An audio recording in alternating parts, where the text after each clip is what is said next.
my dear students. How are you all? I think all of you are very well and safe by the grace of the Almighty.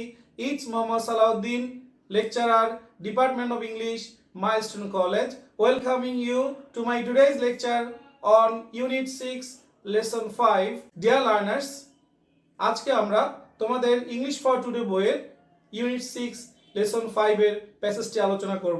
Dear learners, আমাদের সবার একটা সাধারণ ধারণা যে পৃথিবীতে যারা তাদের সৃজনশীল কাজের মাধ্যমে অমর হয়ে আছেন কিংবা পৃথিবীতে বিভিন্ন ইতিবাচক পরিবর্তনের মাধ্যমে অবিস্মরণীয় হয়ে আছেন তাদের সবাই অ্যাডাল্ট অথবা বয়স্ক মানুষ। সত্যি কি তাই? আসলে যদি আমরা পৃথিবীর বিভিন্ন অবদানের দিকে তাকাই, পৃথিবীতে বিভিন্ন সৃজনশীল কাজের দিকে তাকাই, তাহলে আমরা দেখব এই সমস্ত অ্যাডাল্ট এবং বয়স্ক লোকদের পাশাপাশি কিছু অ্যাডোলসেন্ট বয়েজ অ্যান্ড গার্লস অথবা কিশোর কিশোরী আছেন যারা তাদের সৃজনশীল কাজের মাধ্যমে পৃথিবীতে অবিস্মরণীয় হয়ে আছেন।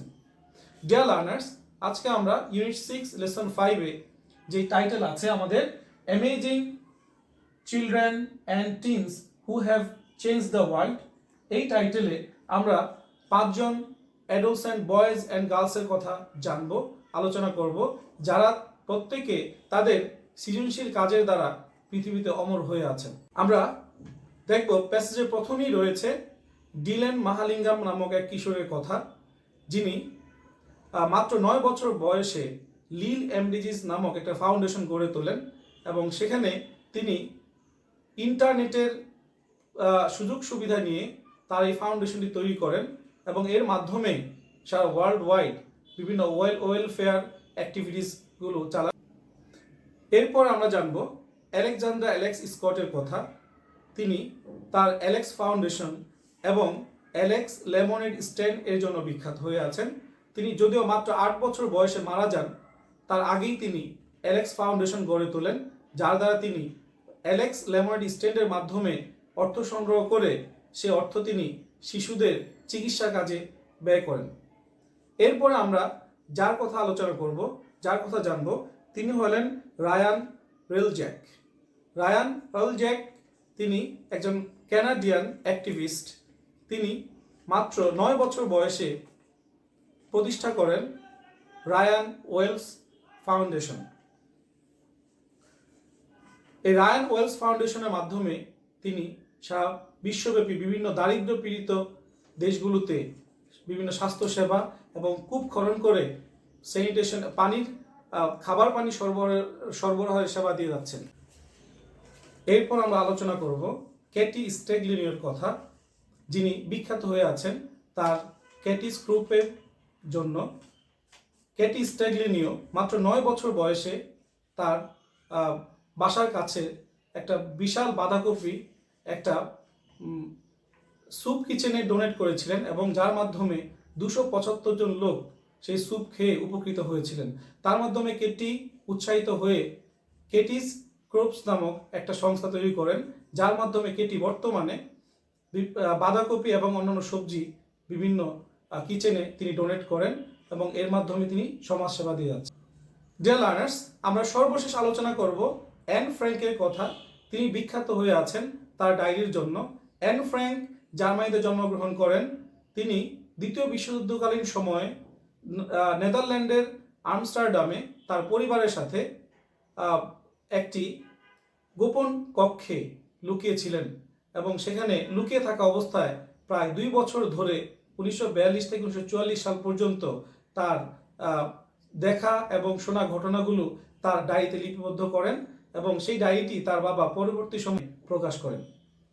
সো ডিয়ার লার্নার্স, তাহলে এবার আমরা চলে যাই বইয়ের মূল প্যাসেজে। প্রিয় শিক্ষার্থীরা, আমরা ইউনিট 6 লেসন 5-এর প্যাসেজটি এখন বাংলা অর্থ সহ পড়ব। প্রথমে আমরা পড়ব ডিলান মাহালিঙ্গামের কথা।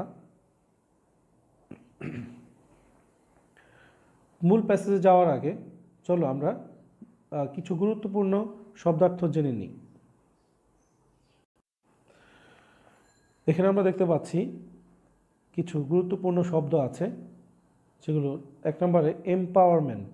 এম্পাওয়ারমেন্ট মানে টু গিভ পাওয়ার, কাউকে কোনো কিছু করার ক্ষমতা দেয়া। মোবিলাইজ, মোবিলাইজের মানে হলো টু মেক সামথিং মোবাইল, মানে হলো সচল করা বা গতিশীল করা বা কাউকে স্বাচ্ছন্দ্যে চলাফেরার ক্ষমতা দেয়া। এরপর আমরা দেখতে পাচ্ছি ডরমিটরি। ডরমিটরি হলো place where several people leave, এমন একটা স্থান যেখানে অনেকগুলো মানুষ একসঙ্গে থাকতে পারে, বসবাস করতে পারে। তারপর যে ওয়ার্ডটা আমরা দেখতে পাচ্ছি অরফান। অরফান মানে হলো পার্সন হুজ প্যারেন্টস ডাইড, যার বাবা মা নেই অথবা যে কোনো একজন নেই, এমন কাউকে অরফান বা এতিম বলা হয়। এবার আমরা মূল প্যাসেজটি অর্থসহ পড়ছি। Dylan Mahalingam at the age of 9, মাত্র 9 বছর বয়সে Dylan Mahalingam became the co-founder of Lil MDGs. মাত্র 9 বছর বয়সে ডিলেন মাহালিঙ্গাম লিল এমডিজিস নামক যে সংস্থাটি রয়েছে এর কো-ফাউন্ডার হন। A non profit international development and youth empowerment organisation. আর লিল এমডিজিসটি হলো একটা অলাভজনক আন্তর্জাতিক যুবকদের ক্ষমতায়ন এবং উন্নয়নের একটি সংস্থা। Lil MDGs mission is to use the power of the digital media.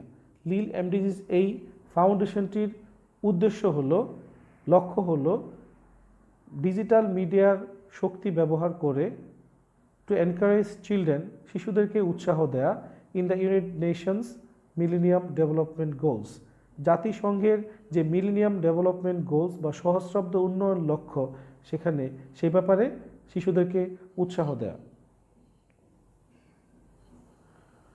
His organisation, তার এই অর্গানাইজেশনটি, তার এই সংস্থাটি has mobilised more than 3 million children around the globe, সারা বিশ্বব্যাপী প্রায় 3 মিলিয়ন অথবা 30 লক্ষ শিশুদেরকে পরিচালিত করে টু রেইজ $7,80,000 প্রায় $7,80,000 তারা উত্তোলন করে, সংগ্রহ করে ফর সুনামি রিলিফ, সুনামি রিলিফের জন্য, সুনামির ত্রাণের জন্য, অ্যান্ড মোর দ্যান $10 মিলিয়ন এবং $10 বেশি তারা সংগ্রহ করে, চাঁদা সংগ্রহ করে ফর হারিকেন রিলিফ, হারিকেন ত্রাণের জন্য। হি বিল্ট এ ডরমিটরি ইন তিব্বত, তিনি তিব্বতে একটি ডরমিটরি স্থাপন করেন। এ মোবাইল হসপিটাল ইন ইন্ডিয়া, একটি ভ্রাম্যমাণ হাসপাতাল তৈরি করেন ইন্ডিয়াতে। অ্যান্ড এ স্কুল প্লেগ্রাউন্ড, একটা স্কুলের মাঠ করে দেন। সার্ভিং এইডস অরফান, যেটা এইডসে আক্রান্ত এতিম শিশুদের জন্য, ইন উগান্ডায়। Dylan is a youth speaker, Dylan এখন একজন যুবক বক্তা, কিশোর বক্তা ফর দ্য ইউনাইটেড নেশনস, জাতিসংঘের জন্য। Dylan is a youth speaker for the United Nation, Dylan বর্তমানে জাতিসংঘের একজন তরুণ বক্তা হিসেবে কাজ করছেন।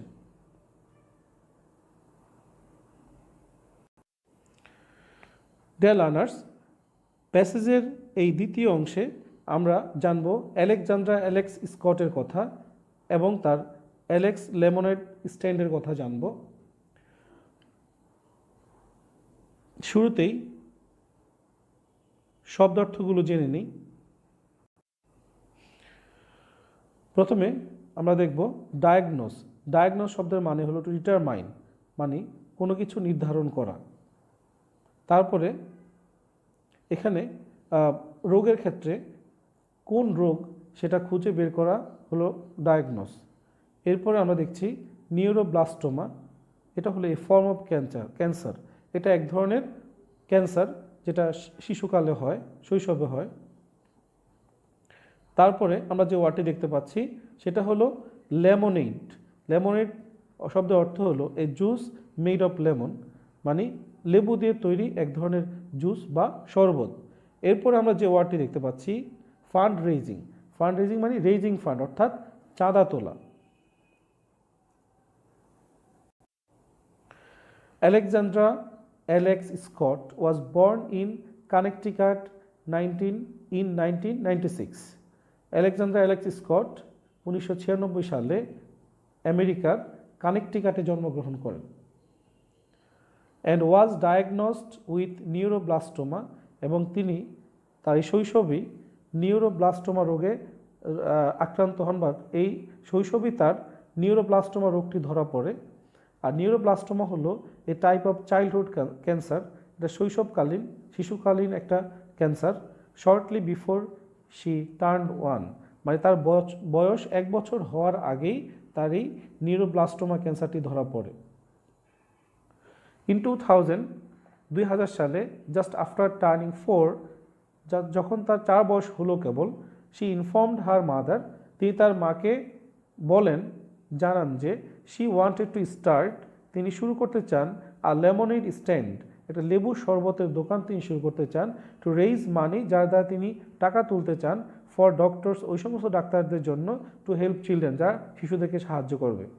হার ফার্স্ট লেমনেড স্ট্যান্ড, তার প্রথম লেবু শরবতের দোকান থেকে তিনি রেইজড তোলেন $2,000 and led to the creation, এবং এভাবে তার এই লেমন স্ট্যান্ডের ব্যবসাটি, লেমনেড স্ট্যান্ডের উদ্যোগটি চলে যায় two the creation of Alex lemonade stand foundation.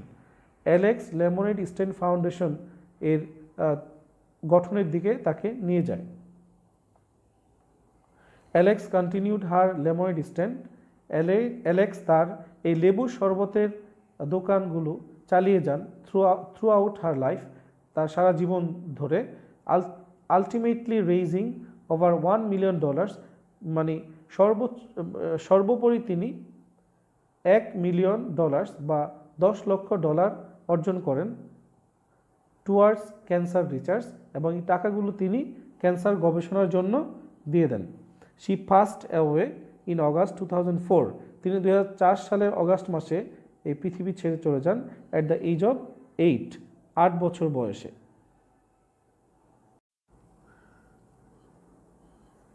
Today, বর্তমানে অ্যালেক্সের লেমনেড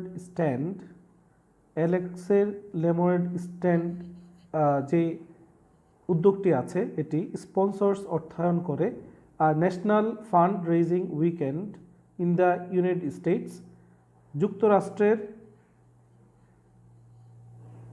একটি জাতীয় তহবিল সংক্রান্ত সপ্তাহের, which is popularly known as, যে তহবিলটি পরিচিত, সবার কাছে পরিচিত, অ্যাজ লেমনেড ডেইজ নামে পরিচিত।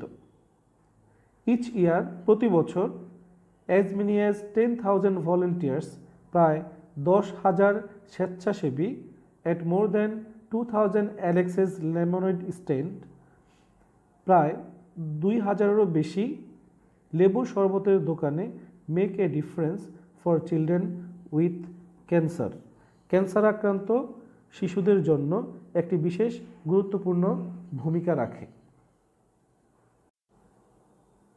প্রিয় শিক্ষার্থী, প্যাসেজের এই পর্যায়ে আমরা যার কথা পড়ব তিনি হলেন রায়ান হার্লজ্যাক।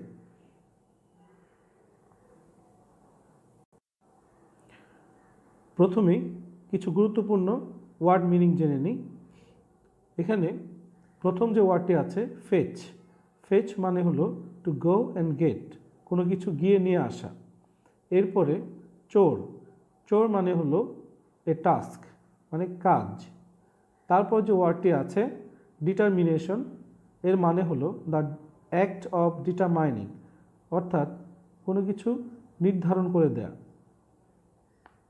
তারপরে যে ওয়ার্ডটি আছে অ্যাক্সেস মানে হলো দ্য রাইট টু ইউজ, অর্থাৎ কোনো কিছু ব্যবহারের, কোনো জায়গায় প্রবেশের অধিকার, সুযোগ থাকা। তারপরে লাস্ট যে ওয়ার্ডটি আছে স্যানিটেশন মানে হলো the hygienic disposal of West, অর্থাৎ পয় নিষ্কাশন ব্যবস্থা। এবার আমরা প্যাসেজটি বাংলা অর্থ সহ পড়ব। এখানে রায়ান হার্লজ্যাকের কথা বলা হয়েছে। ইন 1998 সালে 6 year old রায়ান 6 বছর বয়সী রায়ান হার্লজ্যাক ওয়াজ শকড, তিনি কষ্ট পেয়েছিলেন টু লার্ন, এই কথা শুনে বা জেনে যে চিলড্রেন ইন আফ্রিকার শিশুরা had to walk a many kilometres everyday, প্রতিদিন অনেক কিলোমিটার হাঁটে, বা আফ্রিকার শিশুদের প্রতিদিন অনেক কিলোমিটার পথ হাঁটতে হয় জাস্ট টু ফেচ ওয়াটার, খাবার পানি আনতে তাদের অনেক কিলোমিটার হাঁটতে হয়। রায়ান সিদ্ধান্ত নিয়েছিলেন হি needed to build a well for a village in Africa, তাকে আফ্রিকার গ্রামবাসীর জন্য একটা কূপ খনন করতেই হবে। By doing household chores and public speaking on clean water issues, গৃহস্থলীর কাজ করে এবং পরিষ্কার পানির গুরুত্বের উপর বক্তৃতা দিয়ে রায়ান সংগ্রহ করেন এনাফ মানি, যথেষ্ট পরিমাণ টাকা, উইথ হুইচ, যেই টাকা দিয়ে হিজ ফার্স্ট ওয়েল, তার প্রথম পানির কূপ ওয়াজ বিল্ট, তৈরি হয় ইন 1999 সালে অ্যাট দ্য অ্যাংলো প্রাথমিক বিদ্যালয়ে in a Northern Ugandan village, উত্তর উগান্ডার একটি গ্রামে।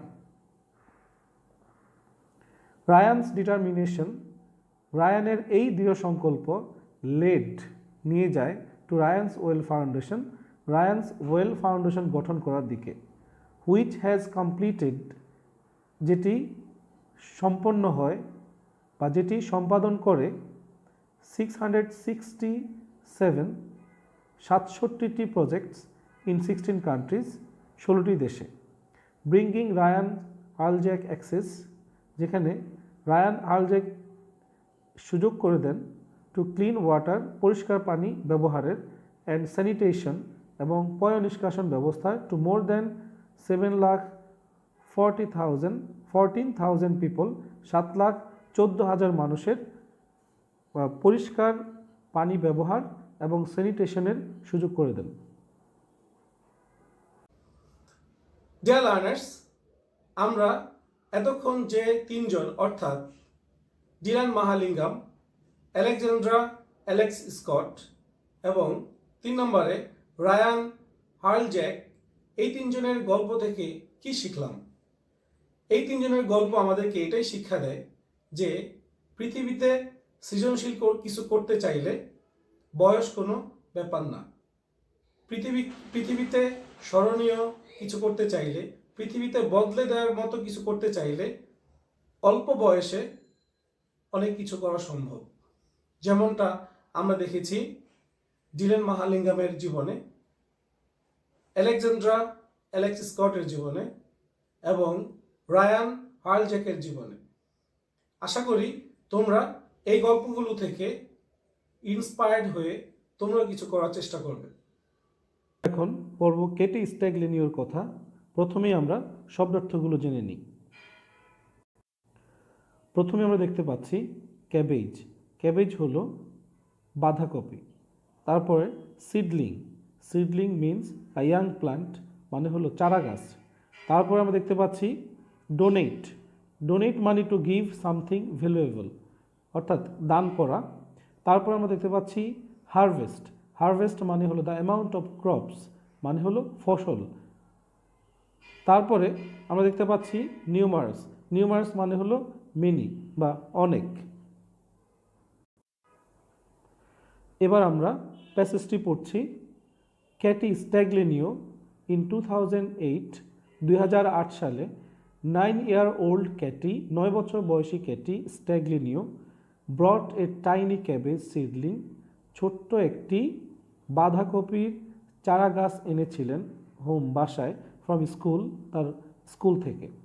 As she cared for her cabbage, যেহেতু সে তার বাঁধাকপির অনেক যত্ন করেছিল, ইট গ্রিউ টু 40 pounds, এটার ওজন দাঁড়ায় 40 পাউন্ড।